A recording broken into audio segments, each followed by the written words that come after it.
नमस्कार मित्रांनो, तुमचं माझ्या कुकिंग डायरीज विथ राहुल या चॅनलमध्ये सहर्ष स्वागत. आज आपण कोणताही पायनॅपल इसेन्स न वापरता पायनॅपलचा शिरा करणार आहोत. चला तर मग रेसिपीला सुरुवात करूयात. सर्वात आधी अननसाच्या मी 2 फोडी घेतलेल्या आहेत. तर या फोडींचे आपण छोटे छोटे तुकडे करून घेऊयात. जेवढ्या आपण छोट्या फोडी करू तेवढेच ते लवकर शिजायला मदत होईल. फोडी करून झाल्यानंतर गॅसवरती मी कढई ठेवून त्यामध्ये 1 चमचा तूप घेतलेलं आहे. तूप वितळल्यानंतर तुपामध्ये आपण ड्रायफ्रूट्स घालूया. तुम्ही तुमच्या आवडीचे ड्रायफ्रूट्स इथे घालू शकता. मी थोडेसे काजू, बदाम आणि मनुके घेतलेले आहेत. आपण 1 ते 2 मिनिट तुपामध्ये हे फ्राय करून घेऊयात आणि एका डिशमध्ये काढून घेऊयात. आता ड्रायफ्रूट्स काढून घेतल्यानंतर कढईमध्ये थोडंसं तूप राहिलेलं आहे. यामध्ये आणखीन 1 ते 2 चमचे तूप घालूयात. तूप वितळल्यानंतर यामध्ये आपण 1 वाटी बारीक रवा घालूयात आणि हा रवा तुपामध्ये खरपूस भाजून घेऊयात. कमीत कमी 4 ते 5 मिनिट हा रवा तुपामध्ये भाजायचा आहे. या तुपाचा हलका कलर बदलेपर्यंत किंवा हलका सोनेरी होईपर्यंत रवा परतून घ्यायचा आहे.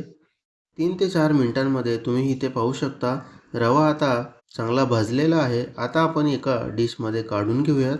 आता याच कढईमध्ये आपण किंचित तूप घेऊयात. तूप वितळल्यानंतर ज्या आपण अननसाच्या फोडी करून ठेवल्या होत्या त्या घालूयात आणि 1 ते 2 मिनिट या फोडी परतून घेऊयात. परतून घेतल्यानंतर यामध्ये आपण 3 वाटी पाणी घालूयात आणि या पाण्यामध्ये ह्या फोडी 10 मिनिट शिजवून घेऊयात. पाण्यामध्ये शिजवल्याने या फोडी थोड्याशा नरम होतील आणि शिऱ्यामध्ये व्यवस्थित मिक्स होतील. आता इथे तुम्ही पाहू शकता पाण्याला आता उकळी आलेली आहे.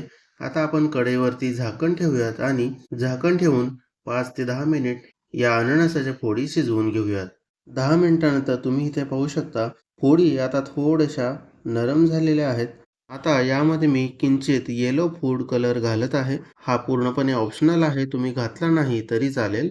फूड कलर मिक्स करून झाल्यानंतर आपण भाजून घेतलेला रवा या पाण्यामध्ये घालूयात आणि व्यवस्थित मिक्स करून घेऊयात. रवा घालताच तुम्ही इथे पाहू शकता की रवा पाणी पूर्णपणे शोषून घेत आहे, तसेच फुलून येत आहे. इथे पाणी पूर्णपणे शोषून घेतले गेलेलं आहे. आता यामध्ये आपण थोडंसं गरम पाणी घालूयात आणि मिक्स करून घेऊयात. आता हा रवा कमीत कमी 3 ते 4 मिनिट सतत हलवत राहून मिक्स करून घ्यायचा आहे. मिक्स करून झाल्यानंतर इथे मी थोडीशी साखर घेतलेली आहे ती घालूयात. तसेच थोड्या वेळापूर्वी आपण भाजून घेतलेले ड्रायफ्रूट्स घालूयात आणि ही साखर आणि ड्रायफ्रूट्स शिऱ्यामध्ये व्यवस्थित मिक्स करून घेऊयात. साखर पूर्णपणे विरघळेपर्यंत आपण सतत हलवत राहून हा शिरा परतून घेणार आहोत. 2 ते 3 मिनिटानंतर तुम्ही इथे पाहू शकता आपला पायनॅपलचा शिरा तयार आहे. कोणताही इसेन्स न वापरता तयार केलेला हा शिरा तुम्ही एकदा नक्की ट्राय करा. ही रेसिपी तुम्हाला आवडली असेल तर जास्तीत जास्त शेअर करा आणि चॅनलला सबस्क्राईब करा. भेटूयात अशाच एका नवीन रेसिपीसोबत. धन्यवाद.